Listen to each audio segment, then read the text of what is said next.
بسم اللہ الرحمن الرحیم۔ دوستو السلام علیکم۔ نہ جانے اس حکومت کا مزاج ہے کیا، کوئی نہ کوئی کنٹروورسی کریٹ کر دیتے ہیں تاکہ جو اصل ایشوز ہیں ان پہ توجہ نہ جائے۔ اور اب ایک اسلام آباد میں مندر بنانے کی بات چل پڑی ہے، اور بڑے جید علماء انکلوڈنگ مفتی تقی عثمانی صاحب اور بہت سے سیاستدانوں نے بھی اس کے خلاف آواز اٹھائی ہے۔ اور مفتی تقی عثمانی صاحب نے تو یہاں تک بھی کہہ دیا کہ دین میں کوئی گنجائش نہیں ہے کہ پاکستان میں مزید جو ہے نئے مندر تعمیر کیے جائیں، حکومت کی طرف سے کم از کم اس کی گنجائش نہیں بنتی۔ ہاں، اگر کوئی پرانے مندر ہیں جو بنے ہوئے ہیں تو ان کی حفاظت بہرحال لازمی ہے۔ جو بھی اقلیتوں کی عبادت گاہیں ہیں وہ حکومت پہ لازم ہے کہ وہ ان کی حفاظت کا بندوبست کرے، لیکن کوئی اسلام آباد یا پاکستان میں نئے جو ہیں وہ اقلیتوں کے لیے نئی عبادت گاہیں نہیں بن سکتی۔ بہت سے سیاستدانوں نے بھی آواز اٹھائی ہے، بلکہ عوام میں بھی بہت ایک ایمبیولنس ہے، غصہ بھی ہے کہ کیوں کر اسلام آباد، جس کا نام جو ہمارا دارالحکومت ہے اسلام آباد، وہاں پہ مندر بنانے کی ضرورت کیوں کر پڑ رہی ہے۔ اور پھر دیکھا جائے ناظرین تو بات درست بھی ہے، کیونکہ اسلام آباد میں ہندوؤں کی تعداد ہے بھی کتنی، 100-200 کے لگ بھگ ہوگی، اس سے زیادہ ہے بھی نہیں، تو یہاں پہ مندر بنانے کی ضرورت کیوں پڑی؟ ضرورت تو کوئی بھی نہیں ہے، صرف حکومت شاید یہ دنیا کو دکھانا چاہتی ہے کہ ہم بڑے اوپن مائنڈڈ سیکولر مائنڈڈ لوگ ہیں۔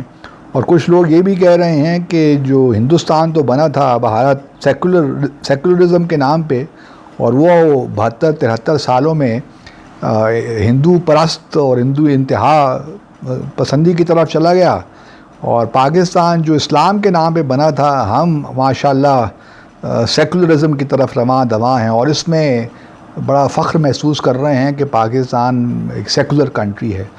تو پہلے اگر آپ نے یہی کام کرنے تو پہلے تو اپنے آئین میں تبدیلی لائیے، اور جو آبجیکٹیو ریزولوشن ہے اس کو وہاں سے نکالیے، اور پھر اسلامک ریپبلک آف پاکستان کی بجائے ریپبلک آف پاکستان کا نام دے دیجیے اپنے ملک کو۔ تو یہ جو اس قسم کی چیزیں ہیں، کچھ سمجھ میں نہیں آتا کہ حکومت چاہتی کیا ہے۔ اصل ایشوز جو آپ کے ہیں ان سے توجہ ہٹانے کے لیے ان پہ آپ فوکس نہیں کر رہے، اور ایک ایسا ایشو اٹھا دیتے ہیں، کنٹروورسی کریٹ کر دیتے ہیں جس کا کوئی مطلب ہی نہیں ہے، اور ملک کو اور انتشار، خلجان اور احجان میں مبتلا کرنے کے مترادف ہیں یہ ساری چیزیں ناظرین۔ اس سے زیادہ ان کی کوئی اہمیت نہیں ہے، لیکن بہرحال عوام میں غصہ تو ہے کہ یہ کیوں آپ اسلام آباد میں، جس کا نام ہی اسلام آباد ہے، آپ یہاں پہ کیوں مندر تعمیر کر رہے ہیں، اور خاص طور پہ جب کہ یہاں پہ جو ہے ہندوؤں کی تعداد بھی نہیں ہے۔ یہاں پہ ٹھیک ہے، اسلام آباد میں گرجا گھر بھی ہیں کرسچنز کے لیے، عبادت گاہیں بھی ہیں، لیکن وہ شاید انہوں نے خود تعمیر کی ہیں۔ تو یہ حکومت کیوں ایک خاص زمین، ایک پلاٹ ان کو دے رہی ہے، خود ہی خرچہ بھی کر رہی ہے، کروڑوں روپے اس پہ خرچ ہوں گے؟ تو شاید میرے خیال میں انہوں نے UAE سے یہ اقوام متحدہ جو ہے متحدہ عرب امارت، وہاں سے انہوں نے یہ اٹھایا ہے۔ وہاں بھی ایک بہت بڑا مندر ناظرین تعمیر ہو رہا ہے، اور یہ بھی بڑی افسوس کی بات ہے کہ چلیں وہاں تو پھر بھی میں کہہ سکتا ہوں کہ بے شمار ہندو ہیں وہاں پہ، 2 ملین کے قریب یا 3 ملین کے قریب، تو چلیں شاید، لیکن اسلام آباد جیسے شہر میں مجھے ابھی تک کوئی سمجھ نہیں آئی کہ کیوں یہ ہو رہا ہے۔ سندھ میں جہاں جہاں بھی ہندو ہیں وہاں مندر ہیں، اور ان کی حفاظت ہم پہ لازم ہے۔ دوسری طرف ہم دیکھ رہے ہیں کہ بھارت میں بابری مسجد جیسی عظیم مسجد کو شہید کر دیا گیا 6 دسمبر 1992 کو، اور ابھی بھی اگر آپ بھارت میں جائیں، اور خاص طور پہ نیو دہلی میں ناظرین، تو آپ کو افسوس ہوتا ہے۔ جہاں پہ جامع مسجد دہلی میں اگر آپ جائیے تو اس کی جو خستہ حالت ہے اس کو دیکھ کے رونا آتا ہے۔ اسی طرح فتح پوری مسجد جو ہے اس کو آپ دیکھیے تو اس کو بھی دیکھ کے رونا آتا ہے، جو حالت زار ان کی ہے۔ اور بہت سی مساجد ایسی ہیں جو کہ بند پڑی ہیں، کیونکہ حکومت ان پہ خرچ ہی نہیں کرنا چاہتی، اور نہ وہ چاہتی ہے کہ مسلمانوں کے لیے مساجد کھلیں۔ اور وہاں پہ، لیکن میں کوئی وہاں ان کا مقابلہ نہیں کر رہا کہ چونکہ ہندوستان میں بھارت میں مساجد پہ معاملات اس طرح ہیں تو پاکستان میں بھی یہی ہونا چاہیے، نہیں، ایسی بات نہیں ہے۔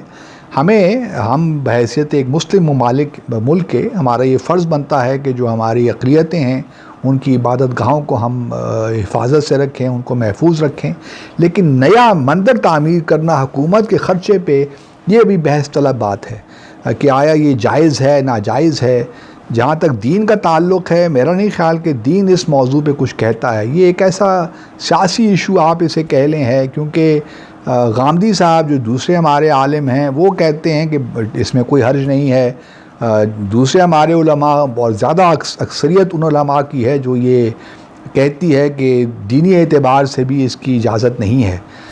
میں چونکہ عالم نہیں ہوں تو میں اس پیرائے میں بات نہیں کر سکتا، لیکن جہاں تک سیاست کا تعلق ہے ہم کیوں یہ ظاہر کرنا چاہتے ہیں کہ یہاں پہ اقلیتیں جو ہیں ایک پولوجیٹک سا ہے ایٹیچیوڈ. اور یہ منظر بنانا اس وقت خاص طور پہ جب کشمیر میں جو کچھ ہو رہا ہے، جو مظالم وہاں ڈھائے جا رہے ہیں، جو اس وقت اقلیتوں کو لے کر خاص طور پہ ہندوؤں اور سکھوں کو لے کر جو اس حکومت کی پالیسی ہے وہ میری سمجھ سے بالکل بالا تر ہے. ناظرین، بالکل اس کی کوئی منطق نہیں ہے، اور یہ ایک ایسے چیزیں ہیں جو کہ آپ کو اپنا جو مقاصد ہیں اس سے دور لے کر جا رہی ہیں.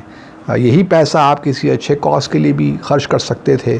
ہندوؤں میں یوزلی ہوتا یہی ہے، گھروں میں وہ ایک کمرہ مختص کر دیتے ہیں، اسی میں ہی وہ اپنا مندر بنا دیتے ہیں. تو کوئی وجہ نہیں تھی کہ ہم اتنی عالی شان ایک بڑا مندر یہاں تعمیر کر لیں جس میں جانے والا کوئی نہ ہو، اور دنیا کو ہم دکھائیں گے جی ہم اب اسلامک ریپبلک آف پاکستان نہیں رہے، اب ہم صرف جمہوریہ پاکستان ہیں. تو پہلے دستور میں، آئین میں تو تبدیلی کر لیں، اس کے بعد پھر دیکھا جائے گا. تو یہی گزارشات ہیں حکومت سے کہ خدارا عمران صاحب، وزیر اعظم صاحب، یہ جو آپ کے ایڈوائزرز ہیں، اسپیشل اسسٹنٹس ہیں، ان سے جان چھڑائیے. یہ آپ کو کہیں کا نہیں رہنے دیں گے. اور اس قسم کی جو پیریفرل ایشوز ہیں، جو بالکل جو ایشوز نان ایشوز ہیں، ان میں آپ کو پھنسا کر آپ کی شہرت کو بھی خراب کر رہے ہیں، آپ کی ریپوٹیشن کو ایروڈ کر رہے ہیں، ڈیمیج کر رہے ہیں. تو خدارا تھوڑا سا خیال کیجئے اور مشورے سے چیزوں کو آگے چلائیے. اس وقت آپ کا فوکس آپ کی اکانومی ہونا چاہیے. کرونا وائرس نے ہمیں تباہ کر دیا ہے. ہماری PIA اور دوسری جو پبلک اسٹیٹ انٹرپرائز ہیں ان کا برا حال ہے. ہمارے ایکسپورٹس کے برے حال ہو گئے ہیں، اور آپ لگے ہوئے ہیں ایک مندر تعمیر کرنے کے لیے. میری سمجھ سے بالکل باہر ہے، اور میں کم از کم اس وقت اس چیز کو اپروو نہیں کرتا. اور دعا یہی کرتا ہوں کہ اللہ تعالیٰ آپ کو کچھ تھوڑا سوچنے سمجھنے کی صلاحیت عطا کرے کہ کون سے چیز کس وقت پہ کرنی چاہیے، کیونکہ وقت بڑا اہم ہوتا ہے. ہر چیز اپنے وقت پہ ٹھیک لگتی ہے. تو یہ جو کنٹروورسی آپ نے شروع کروائی ہے اس کی کوئی جو ہے گنجائش نہیں ہے، اور بالکل یہ میں سمجھتا ہوں کہ ایک ناجائز سا ایشو، نان ایشو کو ایشو بنا دیا گیا ہے. اللہ ہم سب کو ہدایت دے. Thank you very much.